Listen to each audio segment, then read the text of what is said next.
Boa tarde a todos. Meu nome é Adriane e a minha equipe ficou responsável pelo texto Incubação, acionando o dínamo da reciprocidade. Esse texto ele é comentado por Luiz Henrique Abegão. Neste trabalho, nós abordaremos o papel da incubação no fortalecimento dos empreendimentos de economia solidária, com foco na importância da reciprocidade como elemento central nesse processo. Então, a partir da reflexão de Luiz Henrique Abegão, a gente vai compreender que uma das problemáticas enfrentadas, né, na incubação é o que diz respeito ao individualismo. O texto ele vai apontar bastante isso, né? Ele vai ser bem claro, na verdade, esse texto, falando que nós, seres humanos, a gente tem isso de cultura, né? Isso de ser individualista, mas que essa ideia, esse comportamento, né? Essa cultura, como ele mesmo aponta, precisa ser mudada, porque a gente sabe que dentro de uma cooperativa, né? Nesse caso aqui ele está falando de uma cooperativa, o que prevalece não é o individualismo, mas sim o coletivo. É um lugar onde todos vão se juntar para trabalhar por um bem maior, todos vão falar e ser ouvido. Então, ele aborda bastante isso. E ao decorrer do texto, né, a gente vai perceber que a grande problemática é sair dessa lógica individualista para o coletivo, onde a reciprocidade ela reine ali no meio dos participantes, né, dos integrantes dessa cooperativa. Então, a proposta do texto, ela é basicamente isso. É sair desse âmbito, né, do individualismo e ir para o âmbito coletivo. Isso aqui é uma pequena introdução do que eu estou fazendo, meus colegas eles vão abordar mais a fundo, né, o texto, mas de primeira mão é isso que o texto ele vai falar. Do papel, né? Do papel da incubação nesse processo. Porque a gente sabe que a incubadora ela tem um papel digamos assim, de, como eu posso dizer, estar ali junto, né, com a cooperativa, fazendo algumas informações. E aí ela vai ter um papel muito importante, porque ela vai trabalhar não só no âmbito, digamos assim, na cooperativa em si, né? Mas ela vai trabalhar no meio das pessoas, fazendo com que essas pessoas elas tenham uma ótima relação, porque a partir disso, essa cooperativa só tende a crescer e se expandir, né? E crescendo a cooperativa, os lucros também, né, crescem. E aí eu trouxe 3 pontos, né, aqui importantes também para comentar, que a incubação ela não se resume apenas a aspectos técnicos e administrativos, foi o que eu acabei de falar. Ela não se preocupa somente com a parte técnica da cooperativa, mas sim com a parte do coletivo, das relações de pessoa para pessoa. Ela tende a trabalhar isso também para que essa cooperativa ela seja uma cooperativa unida, onde todas as pessoas vão estar trabalhando com o mesmo objetivo. E ela também vai trabalhar a construção da lógica solidária, né? Que é basicamente tudo isso que eu já falei. O coletivo tem que estar presente dentro de uma cooperativa, senão não existe cooperativa sem o coletivo, né? E esse texto ele vai perpassar sobre a incubadora tecnológica de empreendimentos e de economia solidária do Médio Paraíba, da Universidade Federal Fluminense, em Volta Redonda, Intersol. Então, esse estudo, né, foi um estudo, esse é um artigo, e ele vai falar do estudo, né, que foi feito nessa incubadora. E aí meus colegas vão dar continuidade. Ao decorrer do texto, né, a gente vai compreender melhor o papel dessa incubadora, né, e que se não houver essa reciprocidade, né, que o autor ele tanto fala, a cooperativa ela não tem sucesso, porque A gente sabe que unido a gente é mais forte. É uma frase bem clichê, mas unido a gente vence qualquer coisa. Mas se não tiver o coletivo, seja qualquer coisa, desde um pequeno agricultor, né, como a gente fala, se não estiver ali no coletivo com a sua família, raramente os seus negócios eles vão para frente. Assim também é numa cooperativa, pode ser a menor ou a maior, mas se não tiver a colaboração de todos, o compromisso de todos, essa cooperativa ela não vai, provavelmente ela não vai para frente. Olá, boa noite. Eu vou falar um pouco sobre o autointeresse e a solidariedade. O texto destaca que questionar o propósito de vida é essencialmente uma questão ética, que ultrapassa a busca individual e envolve a existência humana. E de tudo, a solidariedade, a gente tem noção de que a solidariedade não é um ato solitário, e sim que busca o bem comum e justifica tudo isso. E a solidariedade, quando a gente fala de solidariedade, não quer dizer que a gente está pensando só num, e sim num todo. E no texto, a Martia, na verdade, acho que é a Martia que fala, questiona que o comportamento econômico e racional deve ser somente maximizado do autointeresse. Esse ponto é fundamental para repensar os modelos econômicos atuais, entendendo que as decisões humanas são mais complexas que envolvem vínculos sociais e os valores ultrapassam o egoísmo.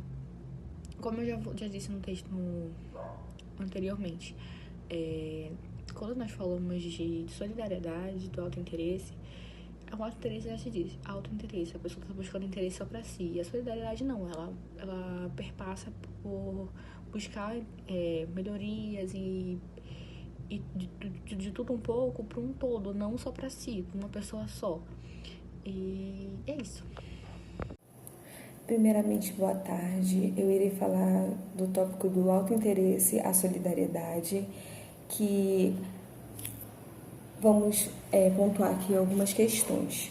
Que o autointeresse ele não precisa ser egoísta, visando o interesse próprio, e sim o interesse coletivo, porque o autointeresse ele não é algo maléfico sendo usado de forma benéfica.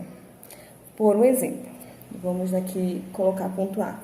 O autointeresse, se eu acho que viso algo para mim, que seja bom, no meu autointeresse seja bom para mim, por que não usar no coletivo? Então, ele pode ser alinhado, né? De forma que esse interesse seja de forma coletiva, usado de forma coletiva. E essa é a chave, né, para a construção das relações de confiança e respeito com os demais que estão, né, introduzidos dentro deste âmbito. E o sentido da existência, como a questão ética, ela busca um propósito, né, que vai além do individual, que é a convivência humana, que a socialização, e também visa o futuro, né? Porque não somente aqui, agora, o momento, e sim visa o futuro. O que podemos deixar para as gerações futuras? Mudar a lógica, né, daquele ditado, cada um por si, é um pouco difícil, mas não é impossível se a gente fizer um círculo virtuoso, né? Que a partir da minha mudança, do meu ato, a qual eu faço, né, coletivamente, através de cooperativas, do cooperativismo, da autogestão, que é essa interligação dessas pessoas que não decidem, né? Somente uma pessoa decide, sendo o patrão e os demais empregados. Não, a autogestão, ela corrobora em que todo mundo ele tem voz e vez. Então, eles têm a questão de decidir coletivamente as questões que estão sendo levantadas.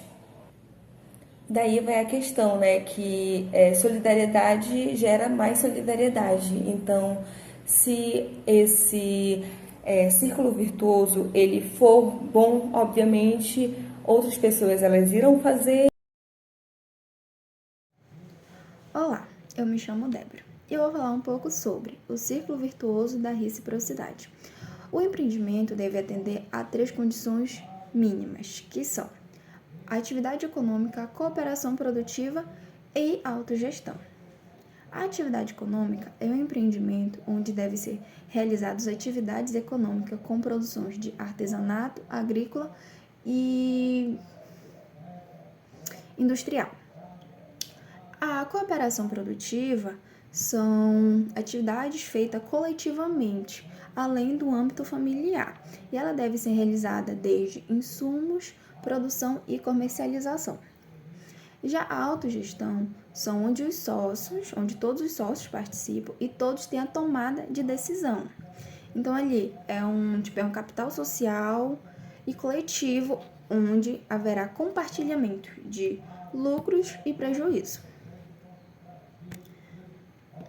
Outros aspectos que são valorizados na economia solidária é a preocupação ambiental, a saúde alimentar e a valorização da cultura local. 3 pontos muito importantes e que devem ser valorizados.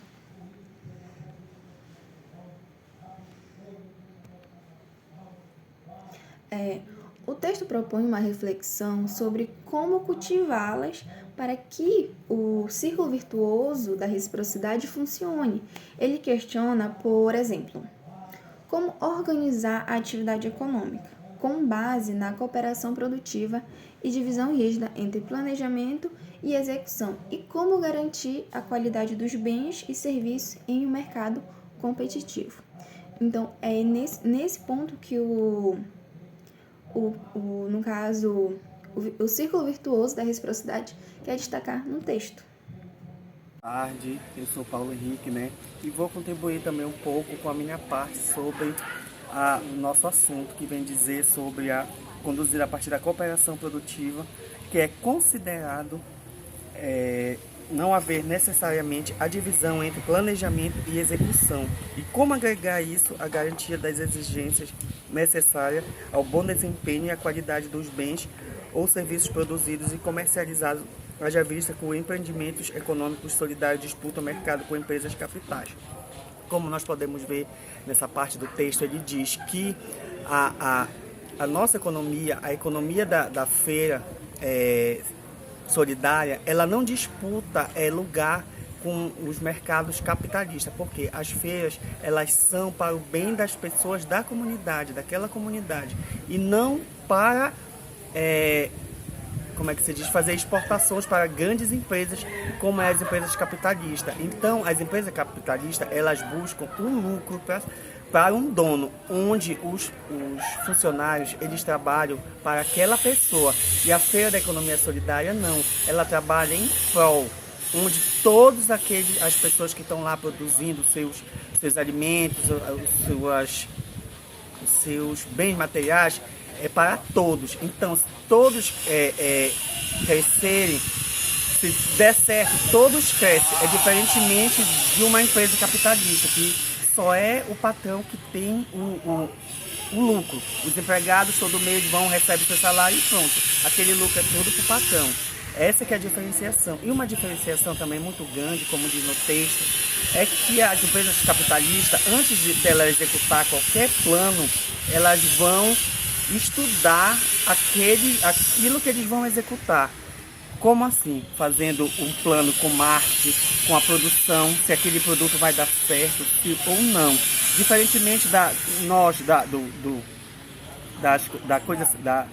Feira Solidária, não. A gente vai, planta, colhe e faz outras coisas, diferentemente das empresas capitalistas, que elas primeiro vão ver se vai ter lucro, se vai ser eficaz aquilo, aí sim eles vão mandar para o mercado com marketing, com divulgações, e é essa a diferença. E nós não, a gente vai primeiro ver se dá certo para depois tentar fazer essas divulgações. Então, o nosso trabalho, o nosso texto vem falar um pouco disso, tá? Muito obrigado. Olá, boa noite.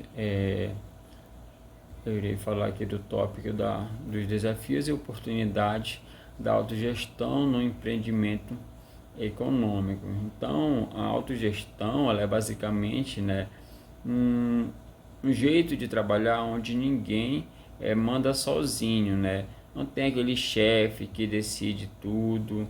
As decisões elas são tomadas em conjunto e por todo mundo também da equipe, né? Todo mundo precisa concordar.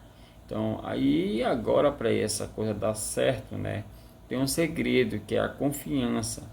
Então, a confiança, ela tem que cada um precisa confiar no outro e todo mundo tem que remar do mesmo lado, né? Jogar do mesmo time, né? E pensando em um único objetivo, né? Lá na frente, alcançar um único objetivo. Então, imagine só, um time de futebol, né? Onde todo mundo tem um único objetivo que é vencer um jogo. Mas uma pessoa não fazer a parte dela, acaba prejudicando todo mundo, né? Então, assim que funciona na autogestão. É como se fosse uma orquestra, né?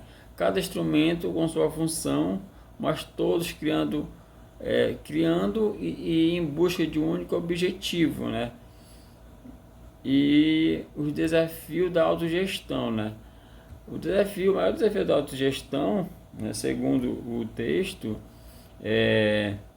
o primeiro é conseguir, né, tomar decisões em grupo, né, sem que atrapalhe a eficiência. Então, todos precisam, né, tomar a decisão em conjunto para que não atrapalhe a eficiência. Então, porque todo mundo precisa concordar com aquilo que foi feito. Nesse caso, uma pessoa não concordar, né, aquilo que foi pensado, de certa forma, né, não será colocado para frente, né? Então, outro ponto importante é a divisão justa de lucros, né, que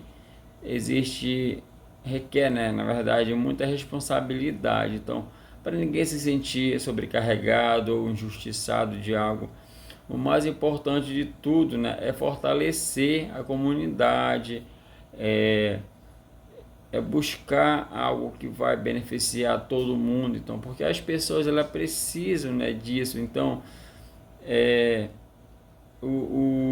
né, um dos principais desafios é isso, né? Então, as pessoas precisam estar unidas unida e engajada para que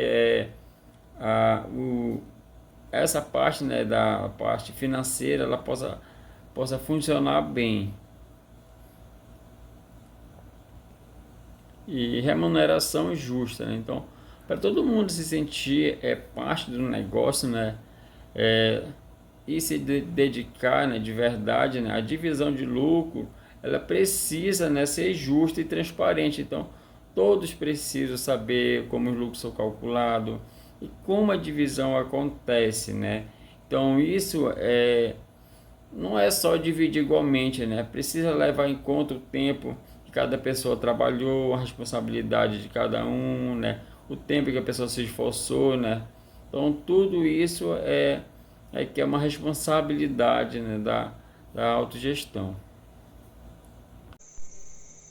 Boa noite, eu me chamo Rita e vou dar continuidade, né, sobre o texto, né, que na minha equipe ficou responsável, e eu vou falar agora sobre governança e economia solidária, né, que o texto aborda lá. Então, a governança ela é essencial para o funcionamento dos empreendimentos econômicos solidários. Ela envolve estrutura de regulação, né, e interação entre os atores sociais e a presença de objetivos e regras coletivas, né? Então, não existe um objetivo individual, nem regras individuais, né? Então, os atores ali sociais, eles têm que pensar no coletivo, né? E ter objetivos no coletivo.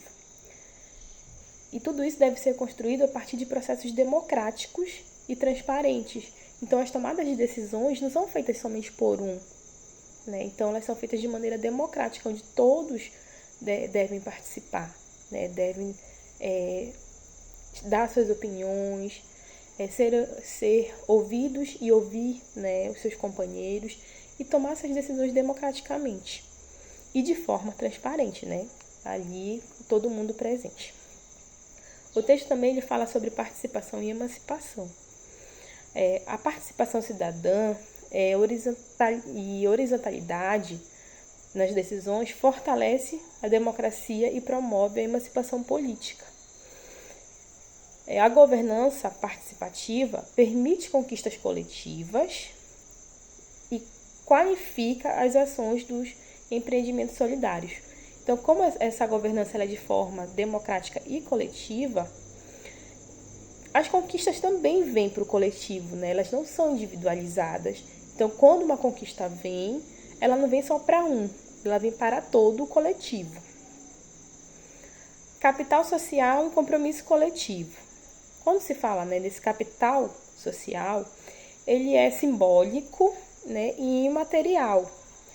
E ele dá sustentabilidade à comunidade interna, né? Então, assim, ele, como ele já diz, capital é simbólico, mas que é agregado um valor, né, imaterial a ele e que vai fazer com que tenha sustento, né,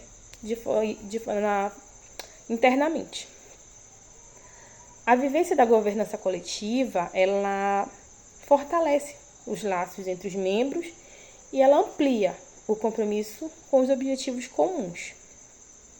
E quando a gente vai lá no texto ver falar sobre dinâmica da dádiva e reciprocidade, ela quer dizer que a reciprocidade ela baseia-se em uma tríplice obrigação, que é o dar, receber e retribuir.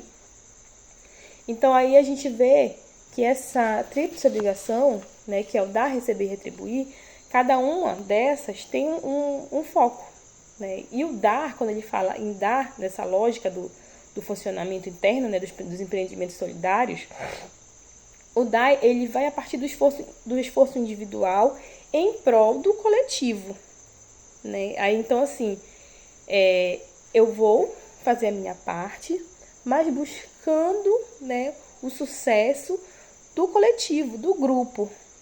Apesar das tomadas de decisões ser no coletivo, mas é o meu eu, é o eu do meu companheiro que vai fortalecer para que a gente possa ter sucesso no coletivo. A lógica do receber, né? O receber ele é o reconhecimento, né, e a valorização dos esforços. Então, nós esforçamos, né, para que a gente pudesse ter, né, o sucesso no coletivo. E aí vem o reconhecimento. Então, quando a gente tem esse reconhecimento, ele é o receber, né? E o retribuir, ele é o retorno, né? É o retorno à comunidade. Fortalecendo o capital social. Outro ponto que o texto aborda também é a reciprocidade como dinamizador. A reciprocidade é o dínamo. E o que é o dínamo, né? O dínamo ele é o gerador, né? O que movimenta os elementos essenciais dos empreendimentos solidários. Ele permite alcançar objetivos também, né? E esses objetivos são coletivos, né? E por meio da autogestão. Eles também transcendem, né, o grupo interno e afetam positivamente a comunidade externa. Outro ponto importante que o texto também fala é sobre os valores gerados pelas estruturas de reciprocidade.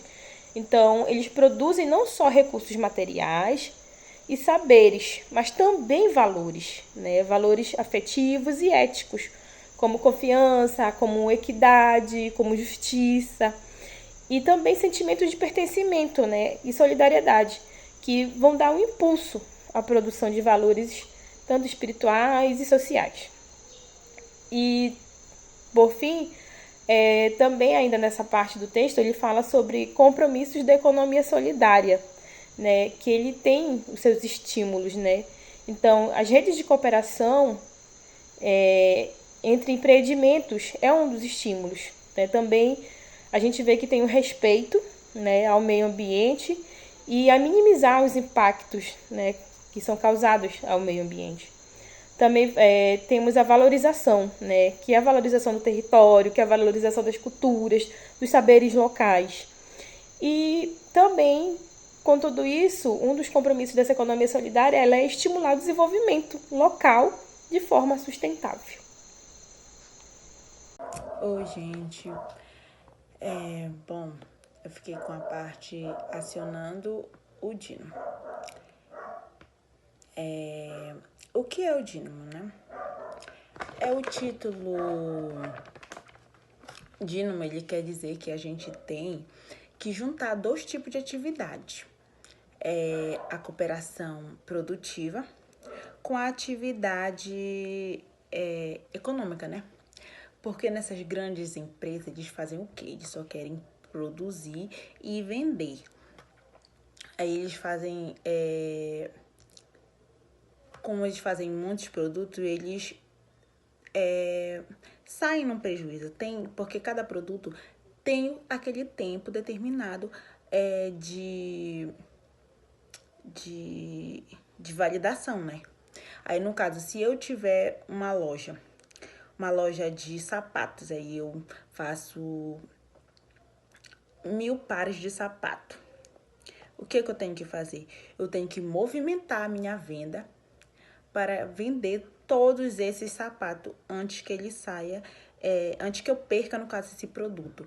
Então, fazendo o quê?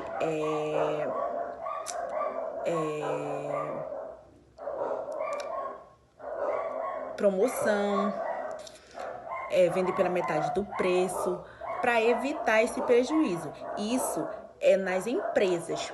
Já na cooperativa, como nós plantamos diversos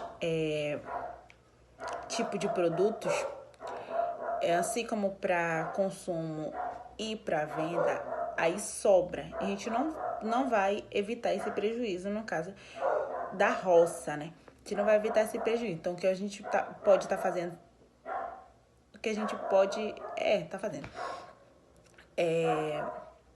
doando para algum vizinho, trocando com alguma coisa. Lá em casa falta farinha, na casa do vizinho eles estão querendo girimum, estão querendo mamão, então eu vou lá, faço essa troca. Eu posso estar fazendo essa economia solidária. Eu posso também estar vendendo pela metade do preço. Então, o trabalho da empresa, ele é diferente do cooperativismo. Ele não quer ajudar ninguém. E ele só quer vender e para evitar o prejuízo dele. Se vendeu bem, se não vendeu, se teve algum prejuízo lá, eles jogam fora, né? E da cooperativa, não. Ele vai e tenta ser solidário com outras pessoas que precisam, tá? Nesse primeiro ponto aí, ele fala mais que tem que compatibilizar o uso, né? O uso técnico. Por exemplo, eu tenho uma roça. Eu sei plantar, eu sei colher, eu sei cuidar. Mas aí eu não entendo de preço, eu não entendo de peso, eu não entendo nada no caso de mercado, sabe? E aí, o que eu vou fazer? Eu tenho que compatibilizar. No caso, meu vizinho, ele sabe. Meu vizinho sabe de tudo isso, sabe de mercado. Aí, no caso, eu vou pedir ajuda pro meu vizinho. A gente vamos se juntar para poder unir esse trabalho nessa área. Juntar as duas coisas, né? No caso, o conhecimento técnico dele com o meu conhecimento empírico. Já nesse segundo ponto, ele fala, no caso, que eu tenho uma atividade econômica, né? Eu tenho empreendimento e, no caso, esse empreendimento é a roça. Então, eu tenho que saber gerenciar, né? Aí, para eu poder conseguir o meu desenvolvimento econômico. Tipo, eu não vou tá arrancando 2, 3 toneladas para vender. E aí, o que eu vou fazer com esse dinheiro? Eu vou gastar. Às vezes eu vou investir a metade e gastar a outra parte, né? Então eu não vou ter aquele balanceamento econômico. Então eu tenho que usar o termo técnico também.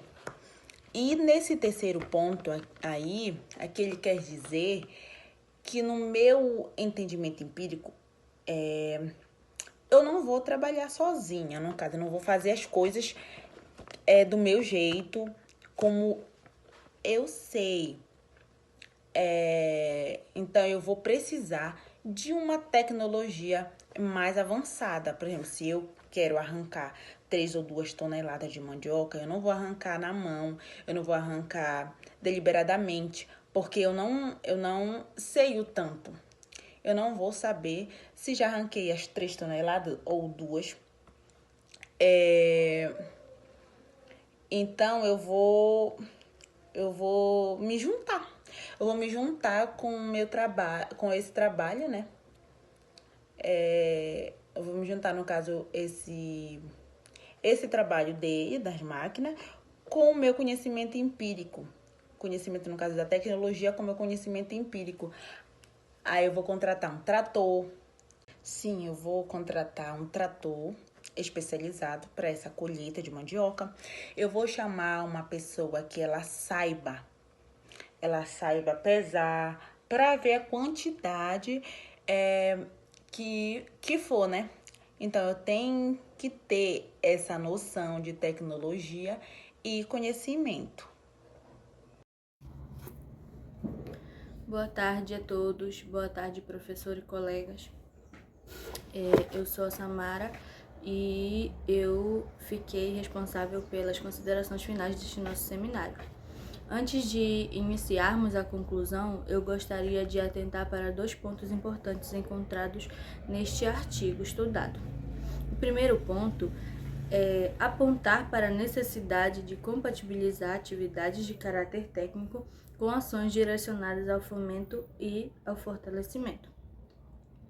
Esse ponto, ele significa compatibilizar 2 atividades, como já está dizendo, o técnico e o conhecimento que nós obtemos através de experiências.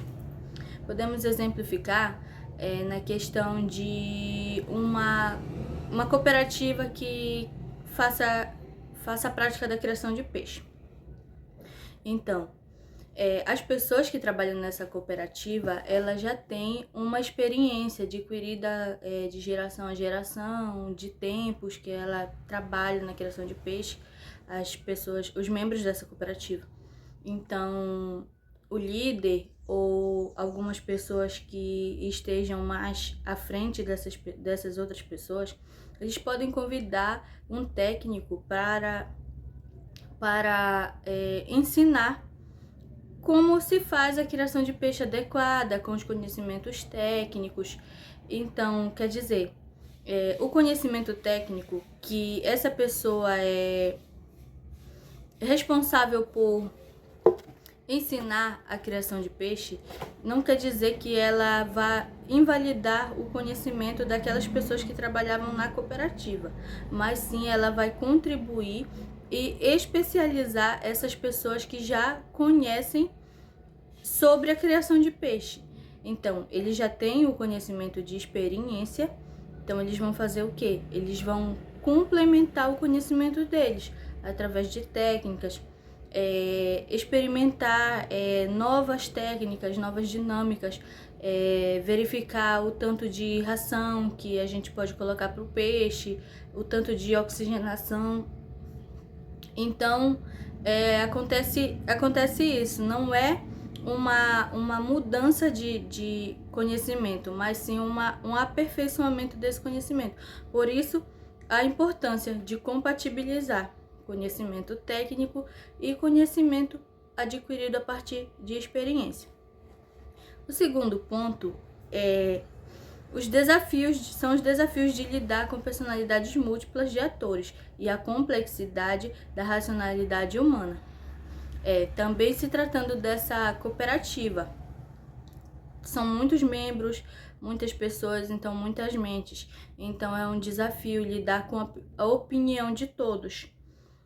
Um tem uma opinião contrária do outro, o outro ele acha que a opinião dele é melhor que a do colega. Então a gente que participa dessa situação de cooperativa, a gente que está lá para impor o diálogo, nós temos que trabalhar nessa dinâmica de escutar o que cada um tem para dizer, humanamente, escutar o outro, ter aquela proposta de diálogo em que todos falam e depois tem um debate sobre a opinião de todos. Então é um desafio muito grande da economia solidária, lidar com a opinião dessas pessoas, porque trabalhamos com seres humanos, então há essa dificuldade. E para finalizar esta questão da conclusão, nós finalizamos com um trecho do artigo, né, que está lá no finalzinho da consideração final, que é: o grande valor da economia solidária, porém, é crer na possibilidade de fazer a diferença, de transformar o modo como pensamos a economia e, ao mesmo tempo, que isso é seu maior desafio. Então, nós já entendemos que é desafiador, é constante essa transformação de opiniões, de movimentos. A gente enfrenta essa situação de várias opiniões, vários tipos de pessoas. Então, é desafiador, mas nós devemos nos instigar, me fugiu agora a palavra, nós devemos nos motivar a enfrentar esse desafio e fazer a economia solidária no nosso país. Com isso, nós encerramos este seminário. Muito obrigada.